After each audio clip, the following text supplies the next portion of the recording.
Failure is weird for me. I like when we fail. Okay. Because we learn and we grow. I tell all the staff, you can screw up, you can brand a hat wrong. We're not going to be mad. It happens. Who cares? It's just part of life. But the thing I don't like to do is when we fail on a staff.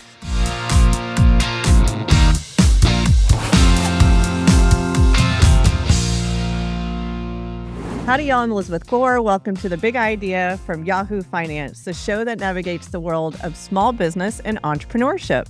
All businesses start with one light bulb moment, and I'm going to take y'all on a journey with America's entrepreneurs.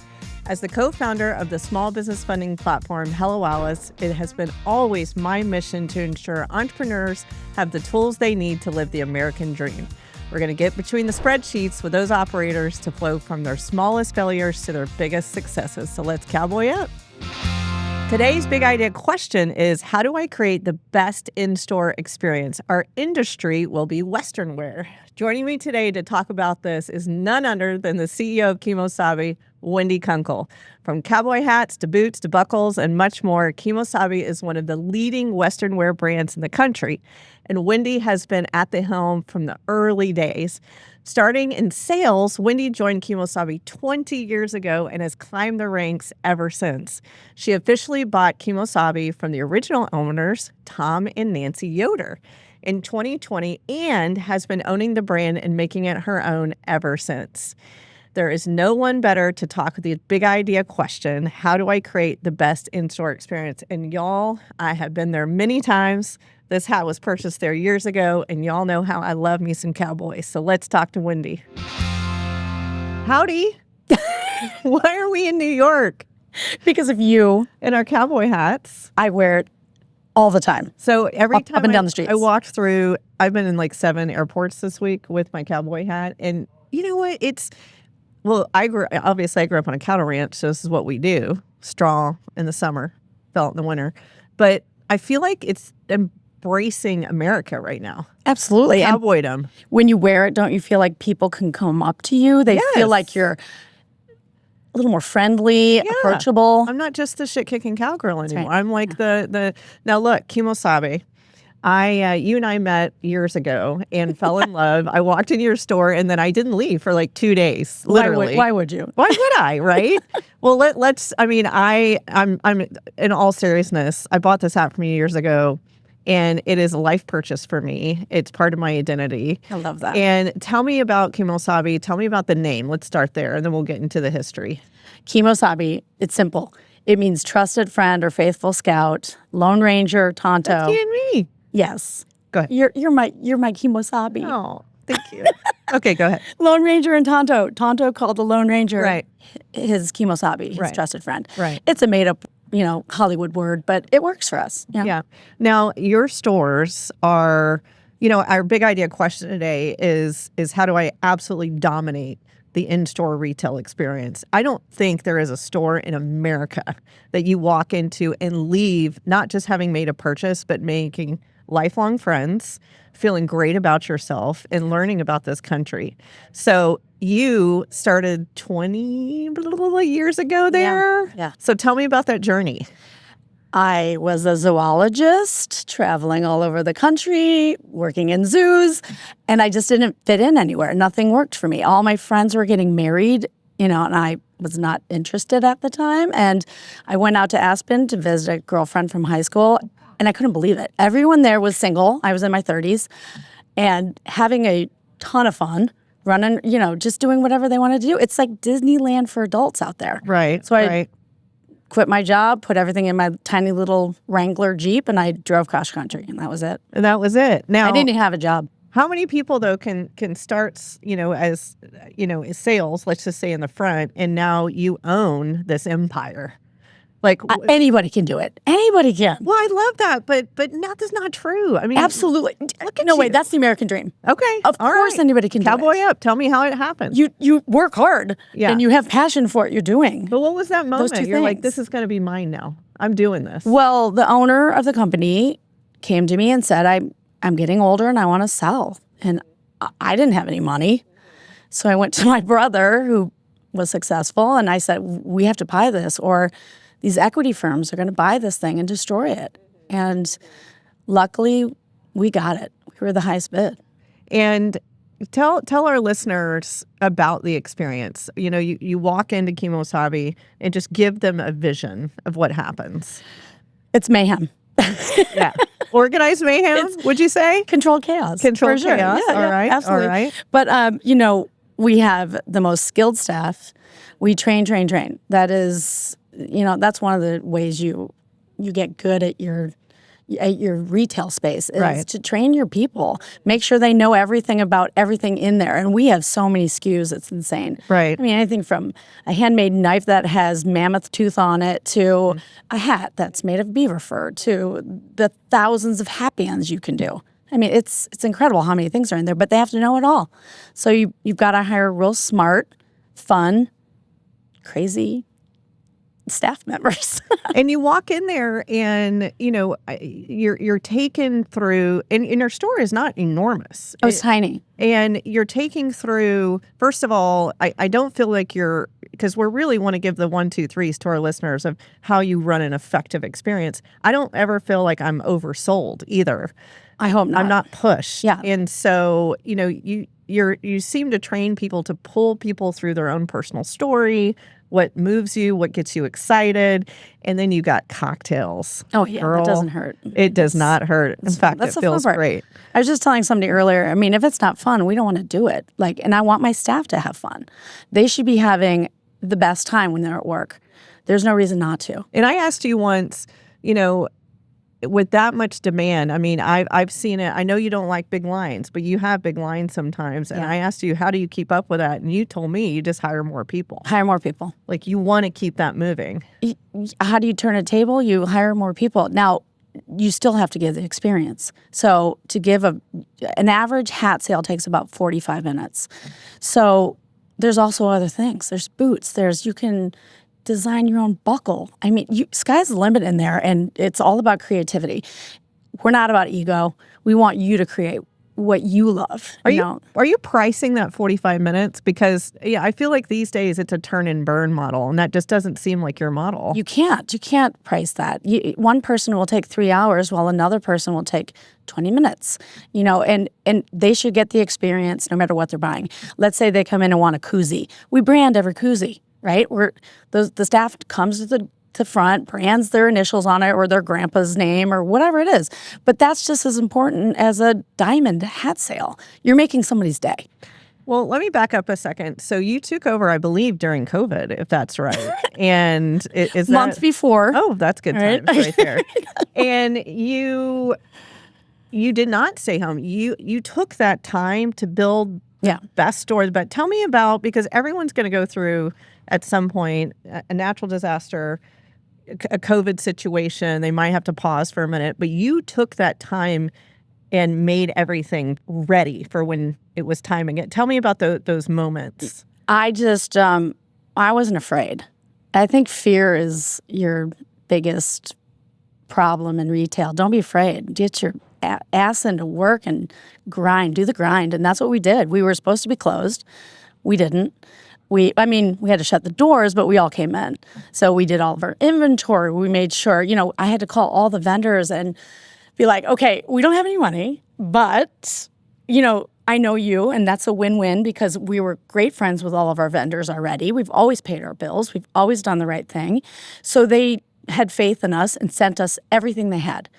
And we blew it out of the water. Once we opened the doors, we had all the product ready. My staff was ready. We trained inside the store. Mm-hmm. We were ready to go. As soon as those doors opened, we went gangbusters. And of course, everybody from New York to LA, they all came to the mountain towns. That's right.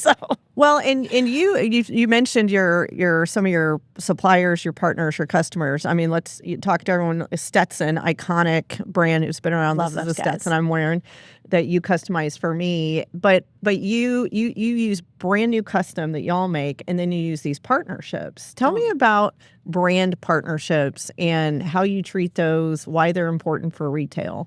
Well, some of our vendors, we've been doing business for 35 years with them. It's a win-win relationship. I love these people. They're part of my family. I've known them for 20 plus years. We go to dinner. They do trunk shows in our store. They stay at my house. It's a real relationship. It's not something fake. It's real. It's a family. It's a real tight family. Real-time conversations about also the struggles? Is there supply chain? There's tariffs. There's you name it. Are you all just in constant conversation and problem solving together? Oh, sure. If there's a problem, we definitely get on the phone. During COVID, we couldn't get enough hat bodies because we were selling so many. So we reached out to other vendors and tried to get more from other people. Stetson could only provide what they could provide. And that pushed us harder to lean on ourselves. Okay, how do we make more hats? Hire more people. So we have a boot factory. We have a hat factory. We also make our own buckles. But we also, our vendors, other buckle makers like Bolin or Clint Worms, they're important to us. All right, Wendy, hold that thought. We'll be right back here on The Big Idea after a quick break.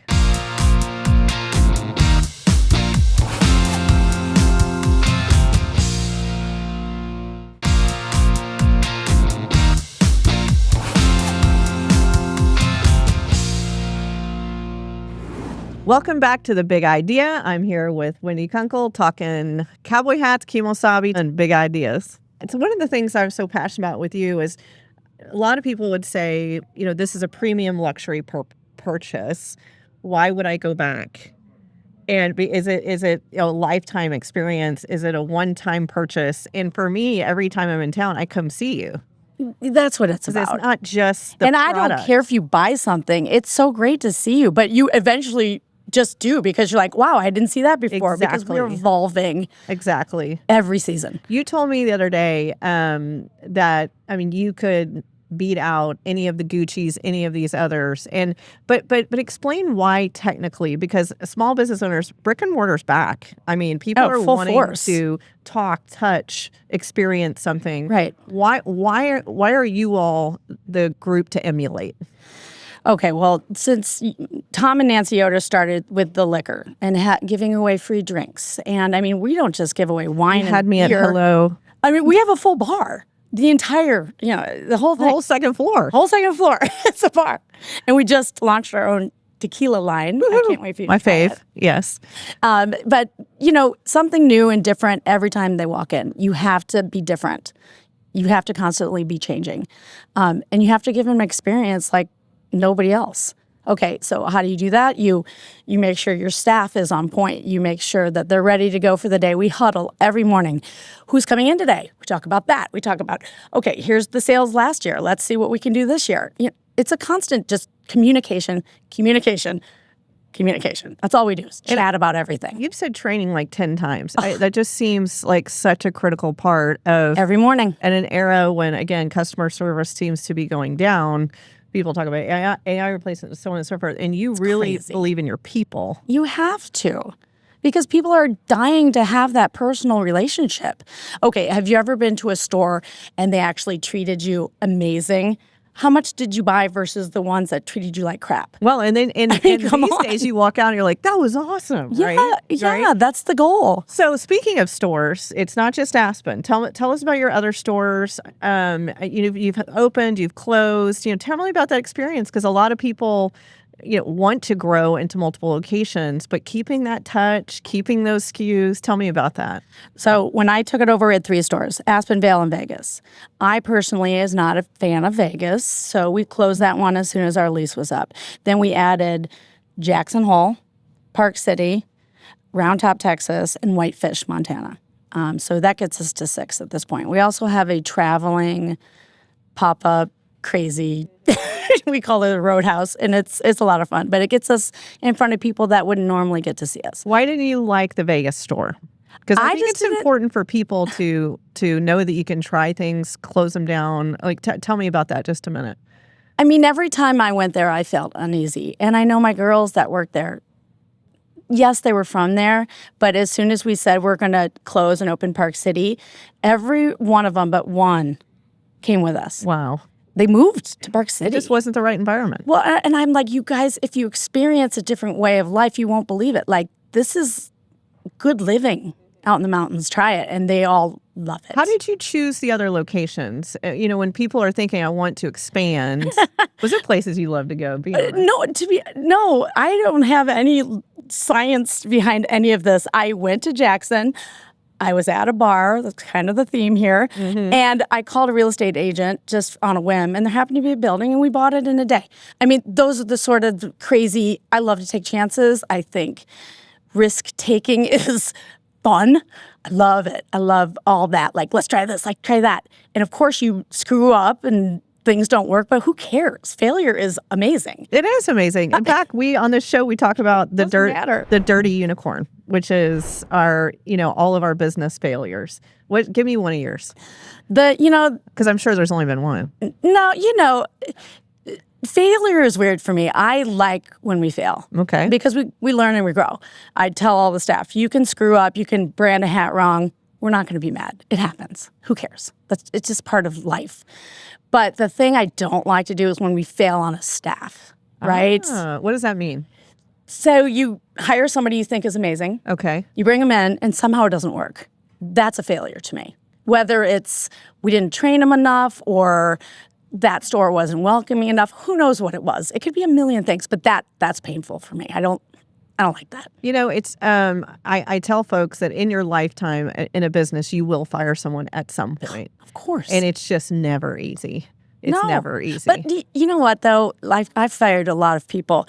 But I think when you explain and be real with them why, and it's better for you. It's not real. I know you're a great person. You are. But this isn't your right passion. You're going to find that passion. I think that's what's important. Fire fast person? Oh, yeah, we try. Okay. Yeah. Okay. Why drag up a hill? Right. It's painful for everyone. Right. My back hurts from that. You can't do that. Right. If you know right away the red flags, but I think it's important for them too. Not just us, but for them. Do you encourage your team to come tell you immediately when they fail? They just to fix it themselves? Both. Most of the time, I don't know about most of the failures that happen on the floor because, again, it happens. It's not something that's super important to me. They'll screw up a boot. Like, let's say a $1,700 boot and they brand it wrong. We don't fire them for that. That's just I'll take it. You can ship it to me. I'll still wear it. Just get your size. I'll still wear it. We usually give it to the staff, but hopefully they're not branding it right wrong. Here. I'll take it. They're like, "Why is your initials?" No, I'm like, wrong initials. Yeah. No, I don't know. You're just so. I came in thinking brick and mortar and retail, but you just seem like it's just all about your team. Everything you just keep talking about are the people you hire. What else is there? The staff. And tell me the products. I do want to spend a second because I would literally, if I could afford it, buy everything in your store because what you choose, you also have unbelievable art hanging in your store that has inspired me to look after a couple of artists.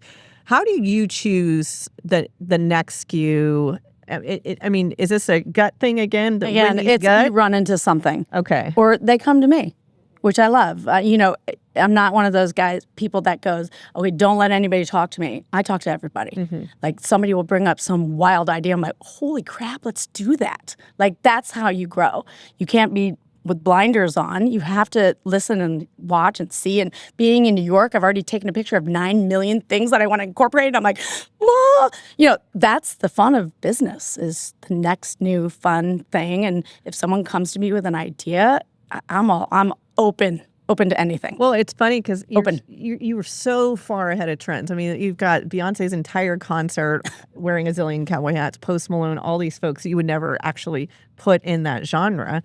And I think the reason I love being from Texas and growing up as a cowgirl, what you've done is that you're pulling everyone again through this journey of America that a lot of people used to not paying attention to. And I think they are now. Oh my gosh, are they ever? Well, and the other thing I think that would surprise folks about you is you and I talked the other day. I'm like, how's online going? And you're like, I don't care. This is not my jam. I don't want my online people to be mad at me, but it's a hard one for me because it's not who I am. Right. So it's difficult for me to get passionate behind it. Right. Because I don't know anything about it. Right. Web is raw. But I want folks to hear that because every business owner are so different. Yeah. And the fact that you love the experience, that you love your retail locations, and that is where your sales are dominating. Yeah. It kind of bucks the trend that everybody has to go in this other direction. Just hearing you as a CEO where your passions are. So I want to break it down for our big idea audience on give me 3 pieces of advice. I'm opening my dream retail store in Tulsa, Oklahoma, selling T-shirts. What is your 3 pieces of advice for our listeners? Honesty. You got with everyone. Integrity, obviously. I know that's so cliche, but if you don't have that, you're screwed. Yeah. And I mean, just to have an open mind to just about everything and treat your staff well. Mm-hmm. That's really the most important thing. If they're happy, you're going to have a great business. I mean, really, what else? I'm going to follow that up because you just keep talking in a cool way about your team. What are you looking for in these people you hire? Because that just seems so important to you. Honesty, integrity is 2 of the big things. Okay. It's hard to get fired at Kimosabi unless you lie or steal. The rest of it is just you have to have a good personality. You've got to really want to be there, have passion for it. You can tell when someone doesn't have passion for something. I've walked into 1,500 stores in New York, and I'm like, whoa, where's the passion? Right. I'm amazed.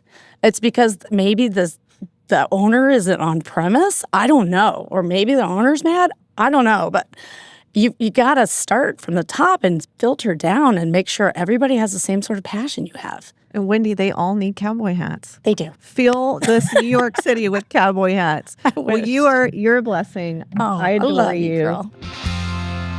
At the end of each episode, I like to give a shout out to a small business who is doing amazing work. Today, I'd like to shout out one of Wendy's favorite restaurants, Jing.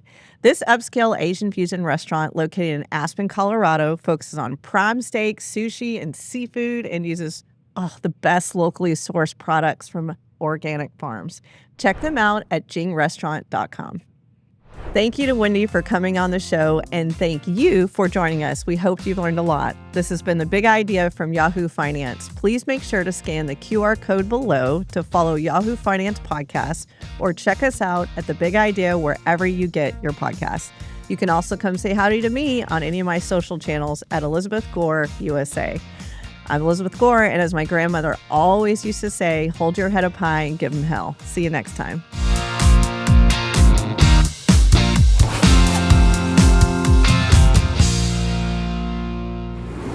This content was not intended to be financial advice and should not be used as a substitute for professional financial services.